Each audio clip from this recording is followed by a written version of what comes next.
బైబిల్లో నుండి మీ అందరికీ తెలియజేయాలని నేను ఆశపడుతున్నాను. మరి ఈరోజు కుటుంబంలో ఒక యజమానిగా కుటుంబములో మనం ఆలోచన చేయగలిగితే ఒక తండ్రి పాత్ర ఎంతో ఉంటుందని మనందరికీ తెలుసు. ఎందుకంటే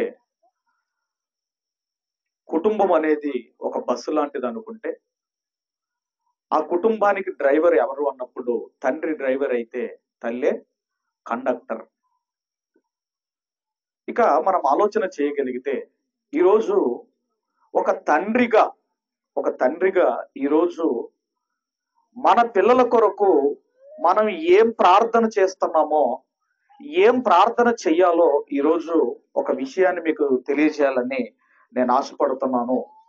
ఎవరైనా కానివ్వండి, తల్లిదండ్రులు వాళ్ళ పిల్లల కొరకు ఏమని ప్రార్థన చేస్తారు అన్నప్పుడండి, ఏం ప్రార్థన చేస్తారంటే, నా పిల్లలు చక్కగా చదువుకోవాలి, నా పిల్లలు మంచి ఉద్యోగములో సెటిల్ అవ్వాలి, మంచి అమ్మాయి దొరకాలి, వాడి లైఫ్ అంతా కూడా చాలా సంతోషముగా హ్యాపీగా ఉండాలి అని ఏ తల్లిదండ్రులైనా ఈ ప్రార్థనే చేస్తారు. అంటే భౌతిక సంబంధమైన ఆశీర్వాదాలు, ఫిజికల్ బ్లెస్సింగ్స్ కొరకే ఏ తండ్రి అయినా ఏ తల్లి అయినా కూడా ఈ ప్రార్థనే మరి చేయటం అన్నది మనం చూస్తున్నాము. కాబట్టి మనం ఆలోచన చేయగలిగితే తండ్రి మనస్సు పిల్లలకు అర్థం కావాలి. తండ్రి ఎప్పుడు కూడా పిల్లలను తిడతా ఉంటాడు, పిల్లలను కోపగించుకుంటూ ఉంటాడు. కానీ మనం ఆలోచన చేయగలిగితే పిల్లలకు అర్థం కావాల్సింది ఏంటంటే, తండ్రి ఎందుకు గర్దిస్తాడు, ఎందుకు కోపగించుకుంటాడు అన్నప్పుడండి, మన భవిష్యత్తు బాగుండాలని, నాకులాగా నా కుమారులు, నా పిల్లలు కష్టపడకూడదు అని తండ్రి గర్దించినప్పుడు దాన్ని వీళ్ళు మిస్అండర్స్టాండ్ చేసుకుంటా ఉంటారు. కాబట్టి తండ్రి మనసు ఏంటో దేవుడు బైబిల్ గ్రంథంలో మరి రాయించాడండి. అసలు తండ్రి ఎలాంటి మనస్సు కలిగి తన పిల్లల పట్ల ఉంటాడో దేవుడు బైబిల్ గ్రంథంలో రాయించాడు. మీరు చూడగలిగితే మత్తయి సువార్త, దయచేసి అందరూ కూడా మత్తయి సువార్త 7వ అధ్యాయము 8వ వచనము నుండి దయచేసి 11వ వచనం వరకు గల వాక్య భాగాలు మనం అందరం కూడా చదువుకుందాము. తట్టుడి మీకు తీయబడును, అడుగు ప్రతివాడును పొందును, వెతకువానికి దొరుకును, తట్టువానికి తీయబడును. మీలో ఏ మనుషుడు అయినను తన కుమారుడు తన్ను రొట్టెను అడిగిన ఎడల వానికి రాతి ఇచ్చునా, చేపను అడిగిన ఎడల పామునిచ్చునా? మీరు చెడ్డవారయ్యుండియు మీ పిల్లలకు మంచి ఈవులు నెరిగి ఉండగా పరలోకమందున్న మీ తండ్రి తను అడుగువానికి అంతకంటే ఎంతో నిశ్చయముగా మంచి ఈవులనిచ్చును. ఒక తండ్రి ఎప్పుడు కూడా తన పిల్లల కొరకు ఏమని ఆలోచిస్తాడు అంటే, నా పిల్లలకు ద బెస్ట్ ఇవ్వాలి, నా పిల్లలు బాగుండాలి, నా పిల్లలు చక్కగా ఉండాలి. అందుకే తల్లిదండ్రి మంచి బట్టలు వేసుకోకపోయినా పిల్లలకు మాత్రం కాస్ట్లీ బట్టలు కొనిస్తారు. తల్లిదండ్రి సరిగా తినకపోయినా పిల్లలకు మాత్రం మంచి ఫుడ్ పెడతారు. తల్లిదండ్రి కష్టపడినా నా పిల్లలు మాత్రం మంచి కార్పొరేట్ స్కూల్లో చదువుకోవాలి, కార్పొరేట్ కాలేజీలో వాడు ఉండాలి అని ఒక తండ్రి ఎంతో కష్టపడతాడు, ఒక తల్లి ఎంతో కష్టపడుతుంది. అందుకే అంటున్నాడు, తన కుమారుడు ఇదిగో ఏమని అడుగుతున్నాడని, రొట్టెని అడిగితే రాతినిచ్చునా, రొట్టెని అడిగితే రాతినిచ్చునా, చేపను అడిగితే పామునిచ్చునా? కాబట్టి మనం ఆలోచన చేయగలిగితే తండ్రి మనసు ఏంటంటే, నా పిల్లలకు చాలా మంచి ఇవ్వాలి. అది తండ్రి మనసు. కాబట్టి మనం ఆలోచన చేయగలిగితే, అంటే మన తండ్రులుగా మనం ఏం చేస్తున్నాం అన్నప్పుడు పిల్లల కొరకు శరీర సంబంధమైన, భౌతిక సంబంధమైన ఇదిగో వీటి కొరకు మనం ప్రార్థన చేస్తూ ఉంటాము. నా పిల్లలు మంచి పొజిషన్ లో ఉండాలి, నా పిల్లలు చక్కగా ఉండాలని వీటి కొరకే మనం ప్రార్థన చేస్తూ ఉంటాం. కానీ బైబిల్ గ్రంథంలో ఒక భక్తుడు ఉన్నాడు. ఆ భక్తుడు ఏం ప్రార్థన చేశాడు, మనం ఏం నేర్చుకోవాలి, మన ప్రార్థన ఎలా ఉందో ఒకసారి బైబిల్లోనికి వెళ్ళి మనం అందరం కూడా చూడగలిగితే, ఆ భక్తుడు ఎవరు అన్నప్పుడు ఆ భక్తుడు ఎవరో కాదు, ఆయనే విశ్వాసులకు తండ్రి అయిన అబ్రహాము గారు.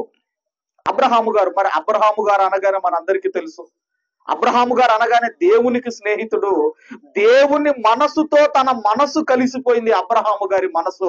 ఇప్పుడు అబ్రహాము గారు దేవుడిని ఏమని తన కుమారుని కొరకు వేడుకుంటున్నాడో, మనం ఏమని ప్రార్థన చేస్తున్నామో ఒక్కసారి మన ప్రార్థనకి అబ్రహాము గారి ప్రార్థనకి ఎంత తేడా ఉందో మనం అందరం కూడా గమనించగలిగితే, దయచేసి అందరం కూడా ఆదికాండము 17వ అధ్యాయము,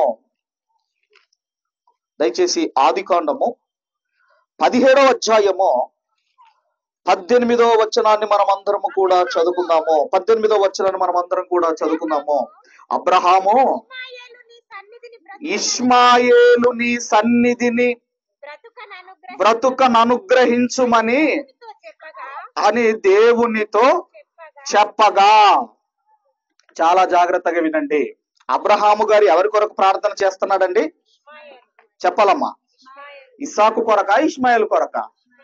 ఇష్మాయేలు కొరకు అబ్రహాము గారు ప్రార్థన చేస్తున్నాడు. ఇష్మాయేలు వాగ్దాన పుత్రుడు కాకపోయినా ఇష్మాయేలు కొరకు దేవుణ్ణి వేడుకుంటున్నాడు. ఏమని వేడుకుంటున్నాడు? నా కుమారునికి గొప్ప భవిష్యత్ ఇవ్వయ్యా, నా కుమారునికి ఇదిగో భూ సంబంధమైన ఆశీర్వాదాలు ఇవ్వయ్యా అని దేవుడు అబ్రహాము గారు దేవుణ్ణి వేడుకోవటం లేదు. మరి ఏమని వేడుకుంటున్నాడు? నీ సన్నిధిని బ్రతుక అనుగ్రహించుమని దేవునితో చెప్పెను.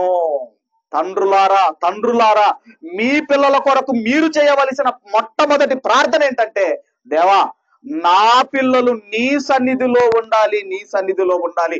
ఈ ప్రార్థన ఎంతమంది పిల్లలు, ఎంతమంది తండ్రులు చేస్తున్నారు? నా పిల్లలు నీ సన్నిధిలో ఉండాలి. బైబిల్ గ్రంథంలో ఒక ఆయన ఉంటాడు, కయ్యూను. ఎక్కడి నుంచి వెళ్ళిపోయాడట? దేవుని సన్నిధి నుండి వెళ్ళిపోయాడు. ఎవరు? కయ్యూను. దేవుని సన్నిధి నుండి వెళ్ళిపోయాడు. దేవుని సన్నిధి నుండి వెళ్ళిపోయిన ఒక కయ్యూను ఎలా మారిపోయాడంటే దేశ దిమ్మరిగా మారిపోయాడు. అందుకేనండి ఎప్పుడు కూడా మనము దేవుని సన్నిధిలో ఉండాలి. ఇప్పుడు మన పిల్లల కొరకు మనం చేసే ప్రార్థన ఏమై ఉండాలి అంటే, దేవా ఇష్మాయేలు నీ సన్నిధిలో ఉండాలి. ఆయనేమో చాలా పొడుగు ప్రార్థన చేయలేదు. ఆయనేమో గంటలు ప్రార్థన చేయలేదు, ఒకే ముక్క ప్రార్థన చేశాడండి. దేవా నా కుమారుడు ఇదిగో ఇష్మాయేలు నీ సన్నిధిలో ఉండాలి. ఎందుకంటే నీ సన్నిధిలో ఎన్నో మేలులున్నాయి, నీ మందిర ఆవరణములో ఎన్నో మేలులున్నాయి. కాబట్టి నా కుమారుడు ఇష్మాయేలు నీ సన్నిధిలో ఉండాలి అని దేవుణ్ణి వేడుకున్నాడండి. దేవుని ఒకే ముక్క ప్రార్థన చేశాడండి ఆయన.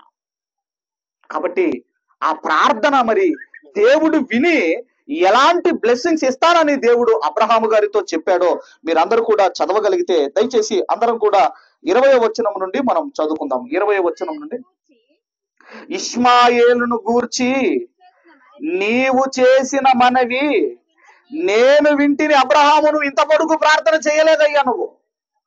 నువ్వు ఇంత పొడుగు ప్రార్థన ఈ శరీర సంబంధమైనవి, ఈ భౌతిక సంబంధమైనవి ఇవ్వమని నువ్వు ప్రార్థన చేయలేదయ్యా. ఇదిగో నా సన్నిధిలో ఉండాలి ఇష్మాయేల్ అని నువ్వు ఈ ప్రార్థన చేశావే, ఆ ప్రార్థన నేను విన్నాను.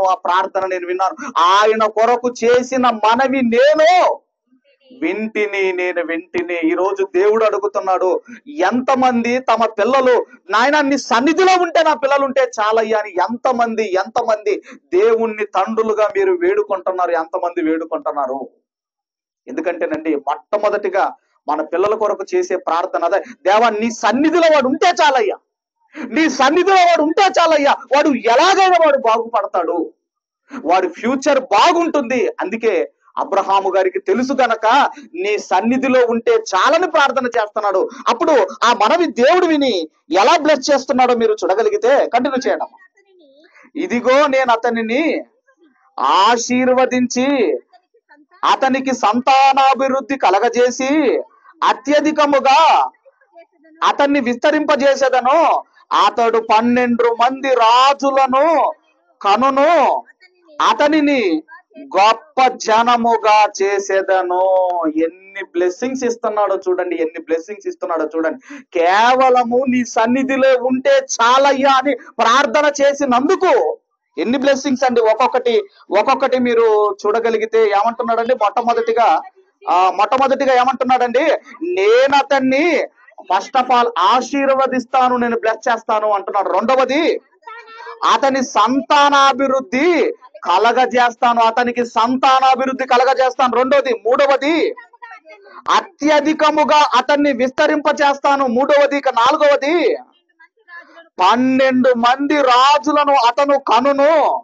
ఐదవది, అతనిని గొప్ప జనముగా చేసేదను. కాబట్టి మనం ఆలోచన చేయగలిగితే, ఒక అబ్రహాము గారు తన కుమారుడైన ఇష్మాయేలు సన్నిధిలో ఉంటే చాలని ప్రార్థన చేస్తే దేవుడు ఎన్ని బ్లెస్సింగ్స్ ఇస్తున్నాడో చూడండి, ఎన్ని బ్లెస్సింగ్స్ ఇస్తున్నాడో చూడండి. ఈరోజు ఒక తండ్రిగా, ఒక తల్లిగా మీ పిల్లల కొరకు మీరు ఏం ప్రార్థన చేస్తున్నారు? ఏం ప్రార్థన చేస్తున్నాము? మన పిల్లలు కూడా దేవుని సన్నిధిలో ఉంటే వాడి భవిష్యత్తు బాగుంటుంది. దేవుడి సన్నిధిలో ఉంటే వాడు ఆశీర్వదించబడతాడు. దేవుని సన్నిధిలో వాడు బ్రతికితే వాడు ఎక్కడున్నా తను తాను కాపాడుకుంటాడు. కాబట్టి మనం చేయవలసిన ప్రార్థన, దేవా, మొట్టమొదటిగా మన నోటి నుంచి రావాల్సిన ప్రార్థన, దేవా, నేను, నా కుటుంబము, నా సంతానం అంతా నీ సన్నిధిలో ఉండాలి. అందుకేనండి అబ్రహాము గారు ఏం చేశారు అంటే, తన కుమారులను తన దగ్గర ఉన్న పనివారిని అందరినీ కూడా కూర్చోబెట్టుకొని ఆయన ఏమని చెబుతున్నాడో ఒక్కసారి మీరు అందరూ కూడా చూడగలిగితే, దయచేసి అందరం కూడా ఆదికాండము 18వ అధ్యాయము, ఆదికాండము 18వ అధ్యాయము దయచేసి 19వ వచనాన్ని మనం అందరము కూడా చదువుకుందాం. 19వ వచనాన్ని మనం అందరం కూడా చదువుకుందాము. యెహోవా అబ్రహాము గూర్చి చెప్పినది అతనికి కలగజేయునట్లు తన తరువాత తన పిల్లలను, తన ఇంటి వారును నీతి న్యాయములు జరిగించుచు యెహోవా మార్గములను గైకొనుటకును అతడు వారికి ఆజ్ఞాపించునట్లు నేను అతన్ని ఎరిగి ఉన్నాను. నాకు అబ్రహాము నాకు ఎలా తెలుసంటే ఆయన ఏమని చెబుతున్నాడంటే, నేను ఉన్నా లేకపోయినా, నేను బ్రతికున్నా లేకపోయినా, పిల్లలారా, మీరు నీతి న్యాయ మార్గములలో మీరు నడుచుకోవాలని ఆయన ఆజ్ఞాపించాడట. దానిని బట్టి నేను అబ్రహామును ఎరిగి ఉన్నాను అంటున్నాడు.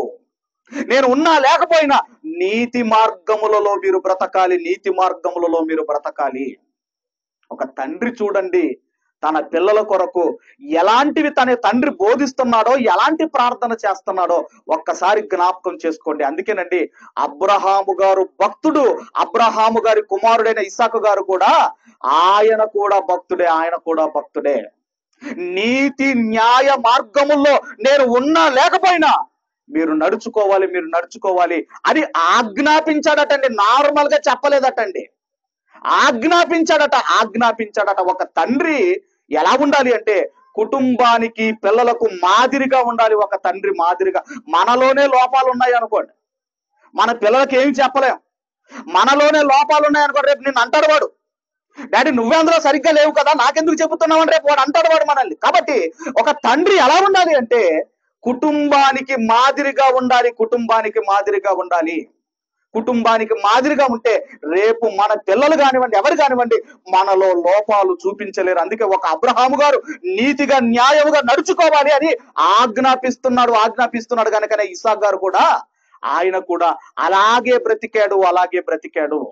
ఇది ఒక అబ్రహాము గారు మరి తన కుమారుని కొరకు చేసిన ప్రార్థన అయితే, ఇక మరొక తండ్రి గురించి త్వరగా మనం చూడగలిగితే, దయచేసి మరొక తండ్రి గురించి కూడా మనం చూడగలిగితే, మరి దయచేసి అందరం కూడా సమూయేలు 2వ గ్రంథము, ఈ తండ్రి ఏమని ప్రార్థన చేస్తున్నాడో మీరు చూడగలిగితే, సమూయేలు 2వ గ్రంథము 7వ అధ్యాయము 28, 29 వచనాలు మనం అందరం కూడా చదువుకుందాము. చదువమ్మా. యెహోవా నా ప్రభువా,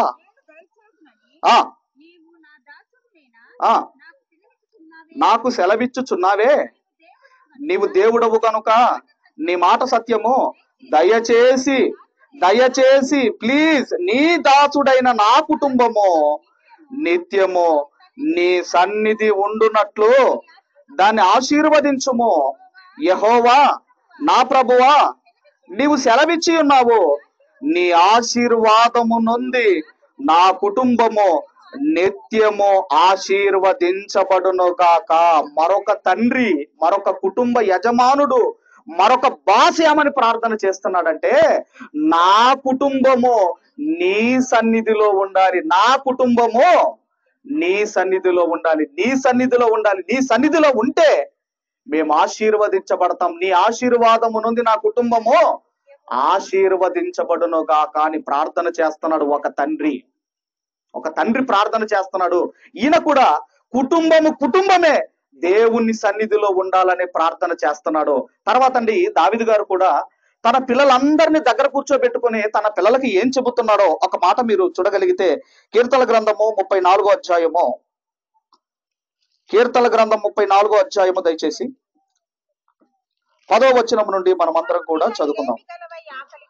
సింహపు పిల్లలు లేమి గలవై ఆకలి గొనినను యెహోవాను ఆశ్రయించు వారికి ఏ మేలు కొదవై ఉండనేరదు. ఇక్కడ మీరు చాలా జాగ్రత్తగా వినండి. ఈ రోజు మనం పెంచుకునే కుక్క, మనం పెంచుకునే మేకలు, మనం పెంచుకునే పశువులు, మనం పెంచుకునే కోళ్లను మనం పోషిస్తున్నాము. వాటికి గింజలు వేస్తాం, వాటికి గడ్డి వేస్తాం, వాటికి అన్నం వేస్తాం, వాటిని మనం పోషిస్తున్నాం. కానీ అరణ్యములో ఉన్న వాటిని ఎవరు పోషిస్తున్నారు?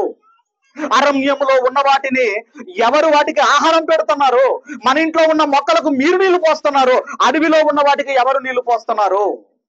మీ ఇంట్లో ఉన్న అక్వేరియంకు మీరు దానికి ఆహారం వేస్తున్నారే, సముద్రములో ఎన్నో కోటాను కోట్ల జీవులు ఉన్నాయే, వాటికి ఎవరు ఆహారం ఇస్తున్నారు? అందుకేనటండి ఈ జీవరాశులట ప్రతి ఉదయమున దేవా మాకు ఆహారం కావాలని అవి దేవుణ్ణి వేడుకుంటాయట. ఉదయకాలమే, ఈ మధ్య లేదు కదండి. మా చిన్నప్పుడు కాకులన్నీ ఉదయకాలమే కావు కావు కావు కావు అని ఒకటే అరుపు. అప్పుడు అనుకునే వాళ్ళం ఈ కాకులకేం పని లేదని మనం అనుకునే వాళ్ళం. కానీ ఆ కాకులు దేవునికి మొరపెడుతున్నాయి, కాకులు దేవునికి మొరపెడుతున్నాయి, దేవా తెల్లారిపోయింది, మాకు ఆహారం కావాలి, మాకు ఆహారం కావాలి అని కాకులు దేవునికి మొరపెడతాయటండి. కాకులే కాదండి, ప్రతి జీవరాశి దేవునికి మొరపెడుతుంది. అందుకే ప్రపంచ పోషకుడు ఎవరు అంటే దేవుడు.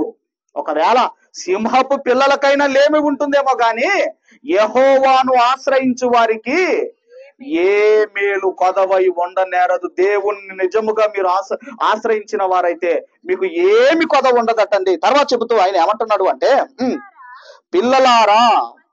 పిల్లలారా వచ్చి నా మాట వినుడి, యెహోవా యందు భయభక్తులను మీకు నేర్పెదను. ఒక దావీదు గారు తన పిల్లలతో చెబుతున్నాడు, దేవుని యందు భయభక్తులు కలిగి ఎలా ఉండాలో నేను మీకు నేర్పిస్తాను. ఏ తండ్రైనా చూడండి, బైబిల్లో ఉన్న తండ్రి, ఏ తండ్రి కూడా భౌతిక సంబంధమైన వాటి కొరకు ఏ తండ్రి చెప్పటం లేదు. దేవుడంటే భయము, దేవుడంటే ఎలా భక్తిగా ఉండాలో నేను మీకు నేర్పిస్తాను పిల్లలారా అని చెబుతూ బ్రతకగోరువాడు ఎవడైనా ఉన్నాడా? మేలునందుచు అనేక దినములు బ్రతకగోరువాడు ఎవడైనా ఉన్నాడా?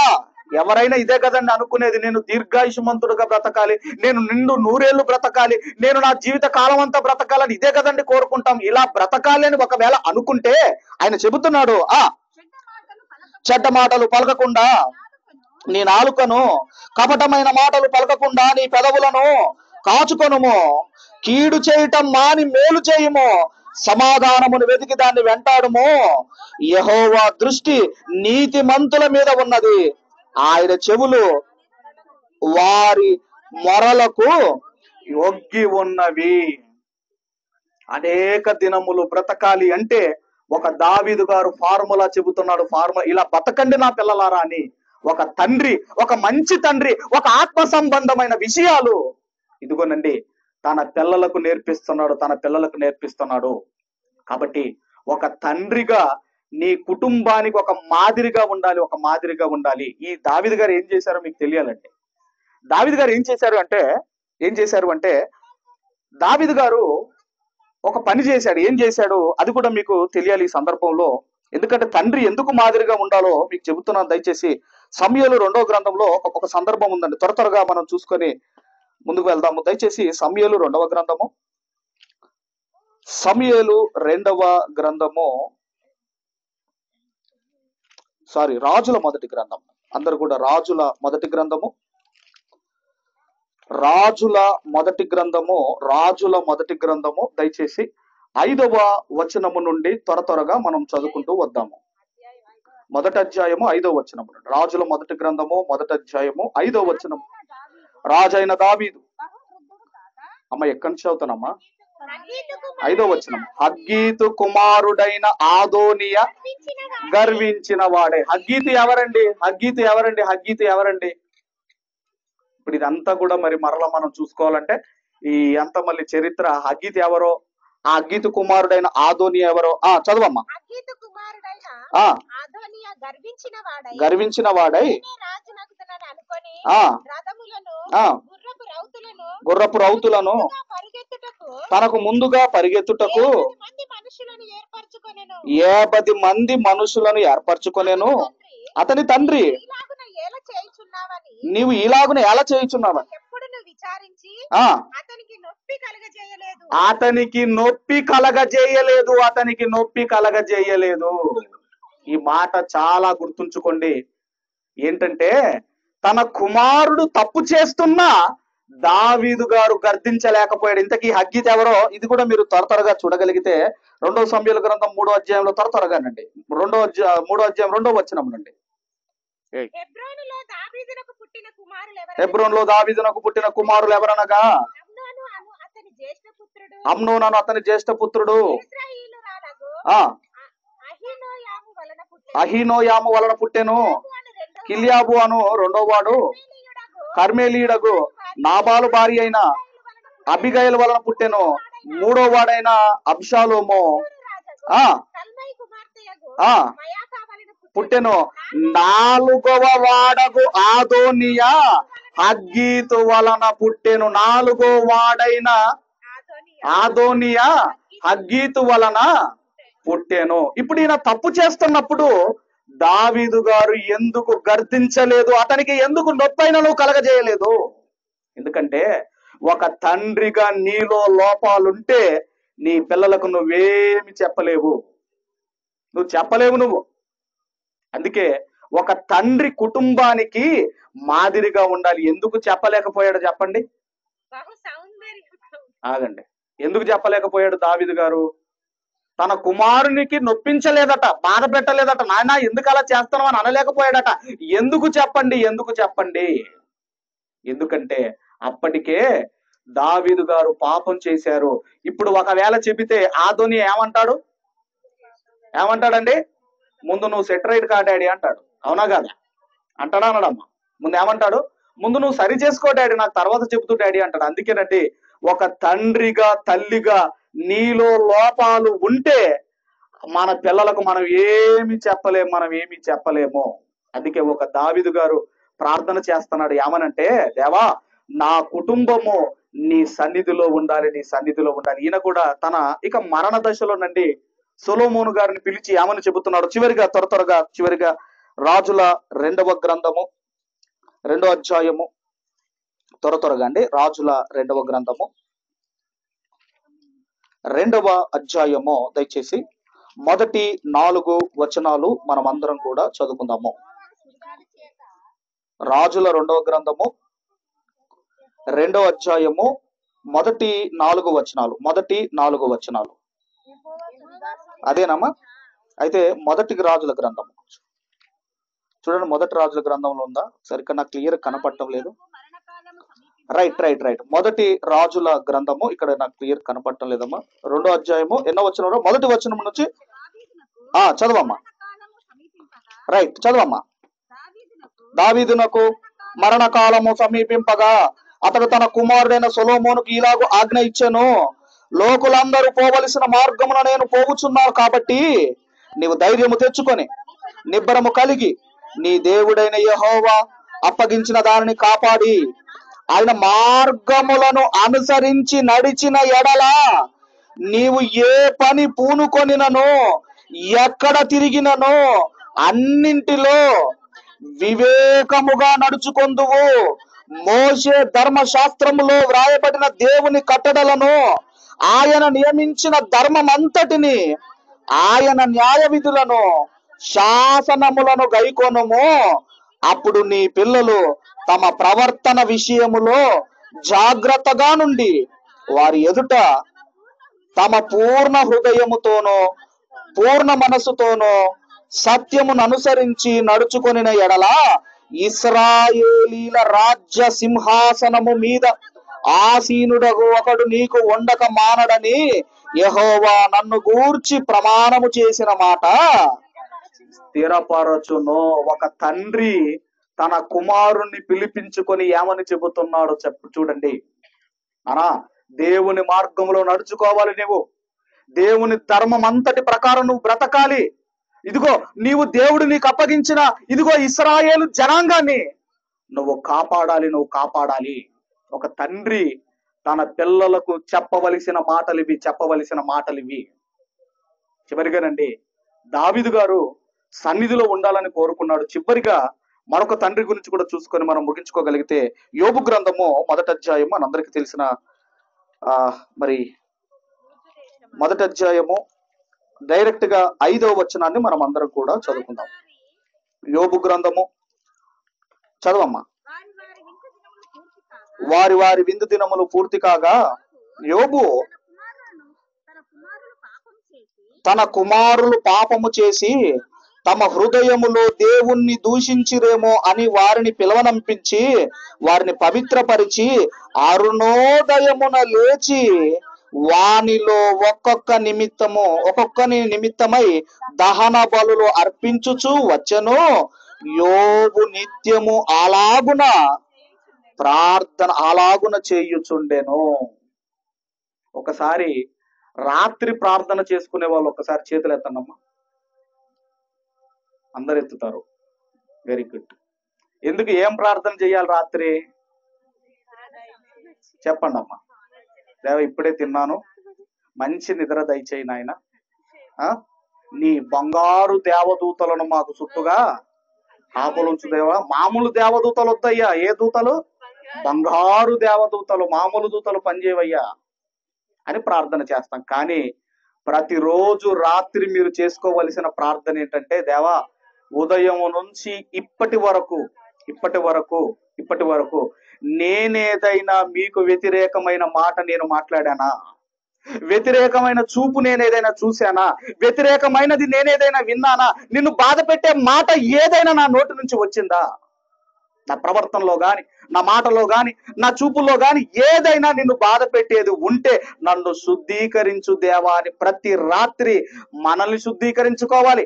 మన భార్య కావచ్చు, భర్త కావచ్చు, పిల్లలు కావచ్చు, మన సంఘం కావచ్చు, మన ఇరుగు పొరుగు వాళ్ళు కావచ్చు, అందరి కొరకు ప్రతి దినము దేవా నన్ను పవిత్రపరచు, నన్ను పరిశుద్ధపరచు అని చెప్పి మనము దేవునికి అప్పగించుకొని మనము ప్రార్థన ముగించాలి. ఇది ప్రతిరోజు రాత్రి మనం చేయవలసిన ప్రార్థన. అయితే అరుణోదయమున యోబు గారు లేచి తన పిల్లలు ఎక్కడ పాపము చేశారు, ఇంతకీ ఏం చేశారట వారు?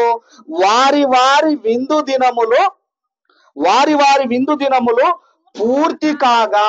విందులలో ఏం జరుగుతాయో చెప్పండి అమ్మ. విందులలో ఏముంటాయట తెలుసమ్మా?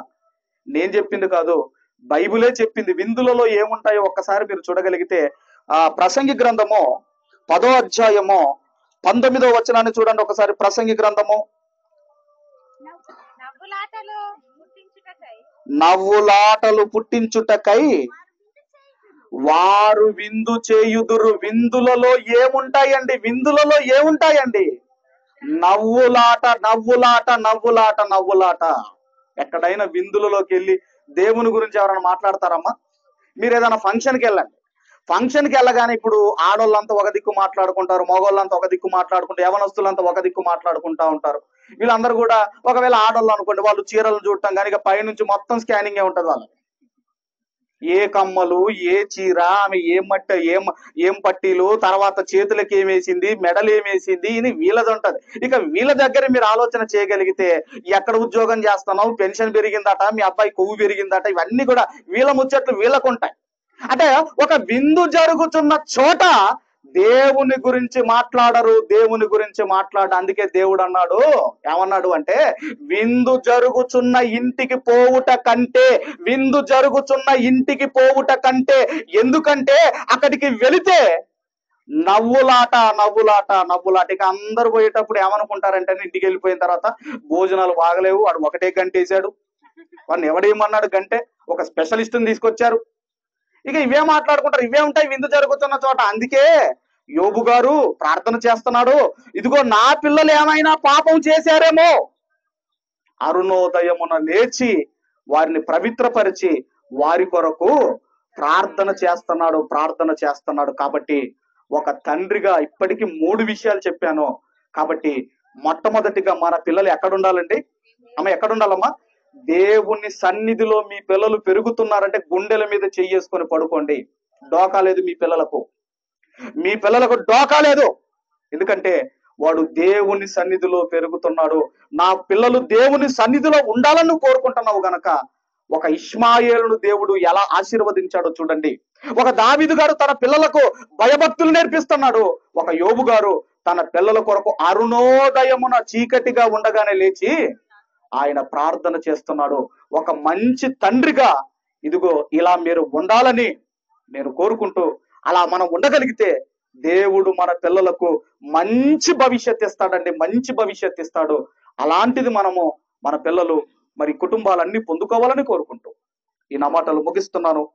దేవుడు మనందరిని దీవించి ఆశీర్వదించును గాక. ఆమేన్.